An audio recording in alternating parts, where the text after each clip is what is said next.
ಈ ಕಾನೂನಿನ ಚಾನೆಲ್ನ ಜೊತೆಗೆ ಈ ಅಂತರ್ಯಾಮಿ ಎಂಬುವಂತಹ ಆಧ್ಯಾತ್ಮಿಕ ಚಾನೆಲ್ ಕೂಡ ನಿಮಗಾಗಿ ಪ್ರಸ್ತುತಪಡಿಸ್ತಾ ಇದ್ದೇನೆ. ತಾವೆಲ್ಲರೂ ನೋಡಿ ಆಶೀರ್ವದಿಸಿ, ಸಹಕರಿಸಿ, ಇತರರಿಗೂ ಕೂಡ ಶೇರ್ ಮಾಡಿ, ಲೈಕ್ ಮಾಡಿ.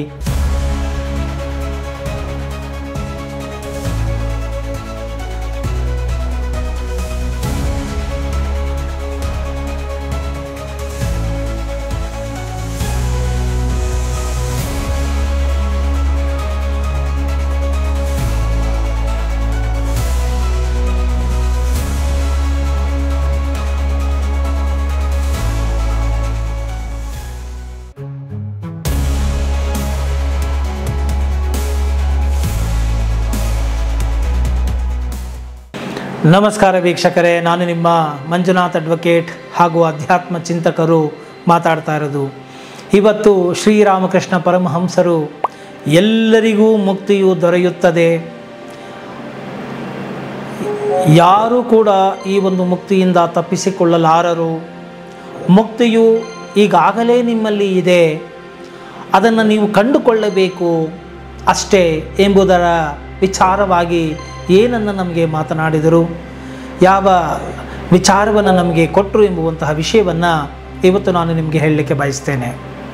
ಈ ಮುಕ್ತಿ ಅಂದರೆ ಏನು, ಮೋಕ್ಷ ಅಂದರೆ ಏನು, ಸಾಕ್ಷಾತ್ಕಾರ ಅಂದರೆ ಏನು, ಬಹಳ ದೊಡ್ಡದಾದಂತಹ ಪದ ಇದು.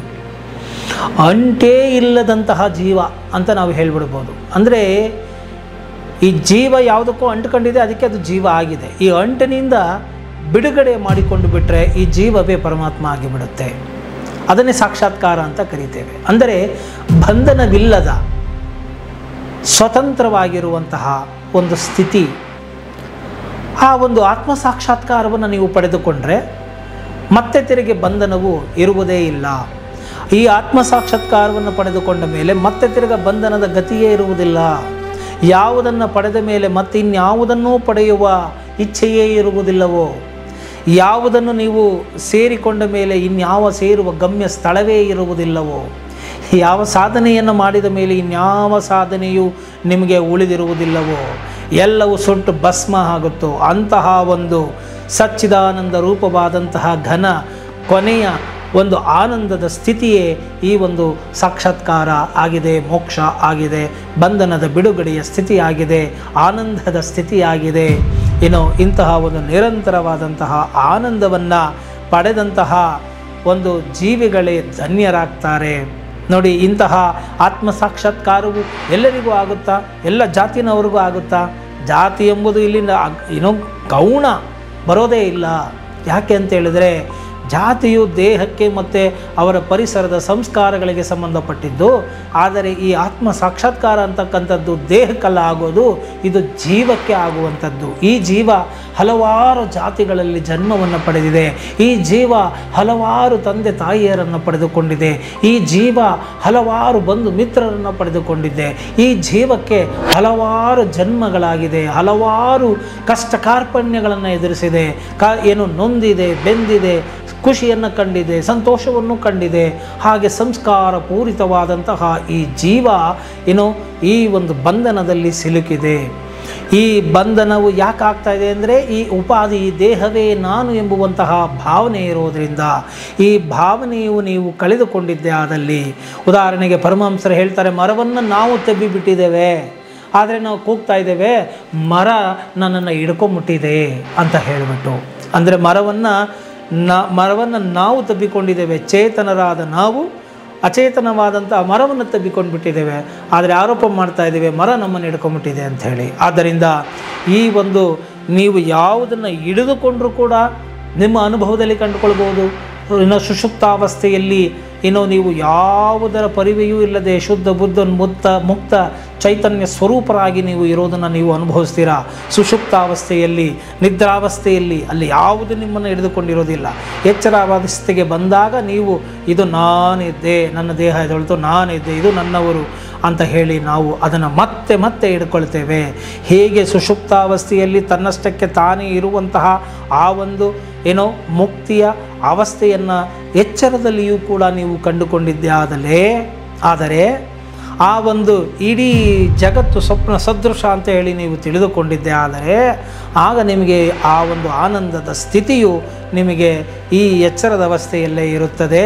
ಮತ್ತು ನೀವು ಮುಕ್ತಿಯನ್ನು ಗಳಿಸುವಂಥದ್ದಲ್ಲ, ಪಡೆಯುವಂಥದ್ದಲ್ಲ, ಏನನ್ನು ಮಾಡಿ ನೀವು ತೆಗೆದುಕೊಳ್ಳುವಂಥದ್ದಲ್ಲ. ಈ ಮುಕ್ತಿಯು ತನ್ನಷ್ಟಕ್ಕೆ ತಾನೇ ಇದೆ.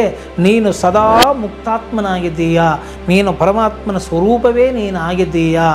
ಈ ಒಂದು ಹಿಡಿದುಕೊಂಡಿದ್ದೀನಿ ಎಂಬುವಂತಹ ಈ ಭ್ರಮೆ ಏನಿದೆಯಲ್ಲ, ಆ ಭ್ರಮೆಯನ್ನು ಹೋಗಲಾಡಿಸಿಕೊಳ್ಳಲು, ಚಿತ್ತಶುದ್ಧಿಯನ್ನು ಮಾಡಿಕೊಳ್ಳಲು ಈ ಒಂದು ಸಾಧನಗಳು ಇದೆಯೇ ಹೊರತು ಮುಕ್ತಿ ಆಗುತ್ತಾ ಎಂಬುವಂತಹ ಪ್ರಶ್ನೆಯೇ ತಪ್ಪು.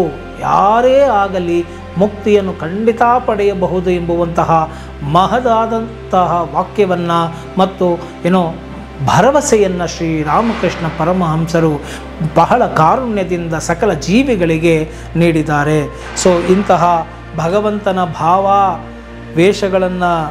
ಭಾವಾವೇಶದಲ್ಲಿದ್ದಾಗ, ಅಂದರೆ ಪರಮಾತ್ಮನನ್ನು ಕುರಿತು ಚಿಂತಿಸಿ ಆ ಪರಮಾತ್ಮನ ಭಾವದಲ್ಲಿದ್ದಾಗ, ಆ ಒಂದು ಅತ್ಯಾನಂದದಲ್ಲಿದ್ದಾಗ ಈ ಒಂದು ಜಗತ್ತಿನ ಸೌಂದರ್ಯವು ಅವರಿಗೆ ರುಚಿಸುವುದಿಲ್ಲ. ಯಾಕಂದರೆ ಇದು ಟೇಸ್ಟ್ಲೆಸ್, ಇಟ್ ಬಿಕಮ್ಸ್ ಟೇಸ್ಟ್ಲೆಸ್ ಆಗೋಗ್ಬಿಡುತ್ತೆ. ಸೊ ಆ ಒಂದು ಆನಂದದ ಮುಂದೆ ನೋಡಿ, ಒಳ್ಳೆ ಕ್ವಾಲಿಟಿ ಸ್ವೀಟು ಆನಂದ್ ಭವನೋ ಇನ್ಯಾವುದೋ ಒಂದು ವೆಂಕಟೇಶ್ವರ ಸ್ವೀಟ್ ಸ್ಟಾಲೋ ಯಾವುದೋ ಒಂದು ಅಲ್ಲಿನ ಒಂದು ಸ್ವೀಟನ್ನು ತಿನ್ನೋವರೆಗೂ ಲೋಕಲ್ ಬೇಕರಿನಲ್ಲಿ ಸಿಗೋ ಸ್ವೀಟೇ ನಮಗೆ ಚಂದ ಅಂತ ಅನಿಸುತ್ತೆ, ಸಿಹಿ ಅಂತ ಅನ್ನಿಸ್ತಾ ಇರುತ್ತೆ. ಆದರೆ ಯಾವಾಗ ತುಂಬ ಚೆನ್ನಾಗಿರೋದೊಂದು ಮೈಸೂರು ಪಾಕನ್ನು ತಿಂದುಬಿಡ್ತೀವಿ ವೆಂಕಟೇಶ್ವರದು ಇದರಲ್ಲಿ ಸ್ವೀಟ್ ಸ್ಟಾಲಲ್ಲಿ, ಆ ಒಂದು ಅಲ್ಟಿಮೇಟು ತುಪ್ಪ ಬೆಣ್ಣೆ ಮಾಡಿರ್ತಕ್ಕಂಥದ್ದನ್ನು ಮೈಸೂರು ಪಾಕನ್ನು ತಿಂದುಬಿಟ್ರೆ, ಆ ರುಚಿನ ತಿಂದುಬಿಟ್ರೆ ಮತ್ತೆಂದಿಗೂ ನೀವು ಆ ಒಂದು ಲೋಕಲ್ ಬೇಕರಿನ ನೀವು ಹುಡಿಕೊಂಡು ಹೋಗೋದಿಲ್ಲ, ಆ ಸ್ವೀಟ್ಗಳನ್ನು ನೀವು ಮುಟ್ಟೋದಿಲ್ಲ. ಇನ್ನೇನಿದ್ರು ನೀವು ಅಲ್ಲೇ ಇರ್ತೀರ. ದಿನ ಸ್ವೀಟ್ ತಿನ್ನೋ ಬದಲು ವರ್ಷಕ್ಕೊಂದ್ಸತಿ ತಿಂದರೂ ಅದನ್ನೇ ತಿನ್ನಬೇಕು ಅಂತ ಹೇಳಿ ನಿಮಗೆ ಆಸೆ ಆಗುತ್ತೆ ಅಲ್ವಾ? ಹಾಗೆ ಆ ಒಂದು ಪರಮಾತ್ಮನ ಆನಂದವನ್ನು ಅನುಭವಿಸುವಂತಹ ಒಂದು ಮಟ್ಟಕ್ಕೆ ನೀವು ಹೋಗಿಬಿಟ್ರೆ, ಆ ಭಾವ ಪರವಶದಲ್ಲಿ ನೀವು ಇದ್ದಾಗ ನಿಮಗೆ ಈ ಜಗತ್ತಿನ ಸೌಂದರ್ಯವು ಇದು ಯಾವುದು ಕೂಡ ನಿಮಗೆ ರುಚಿಸುವುದಿಲ್ಲ.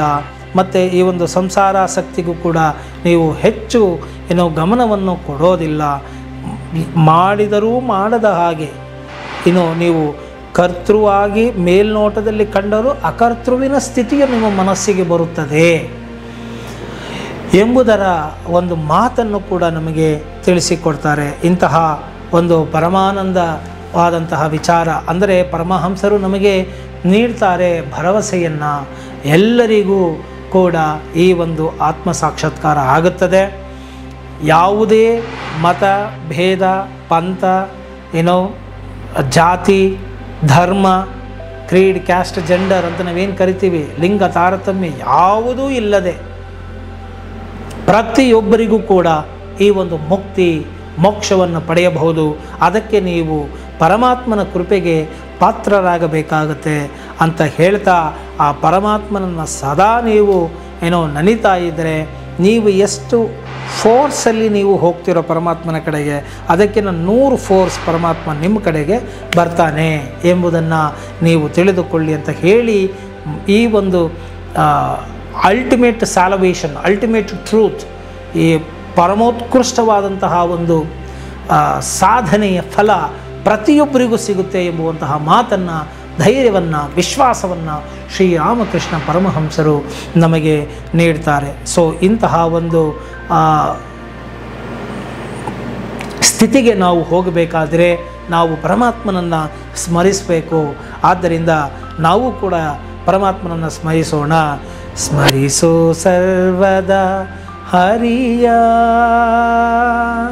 ಸ್ಮರಿಸೋ ಸರ್ವದಾ ಹರಿಯ,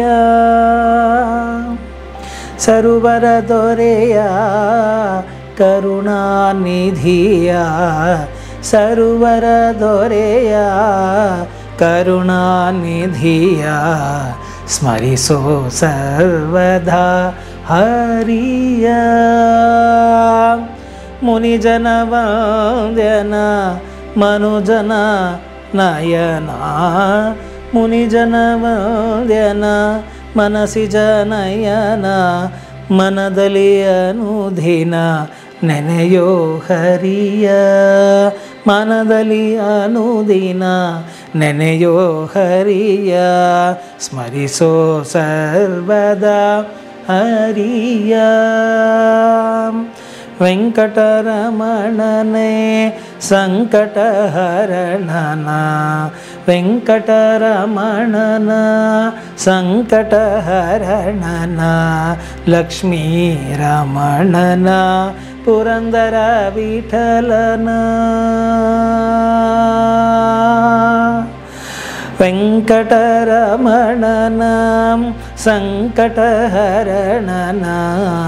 ವೆಂಕಟರಮಣನ ಸಂಕಟಹರಣನ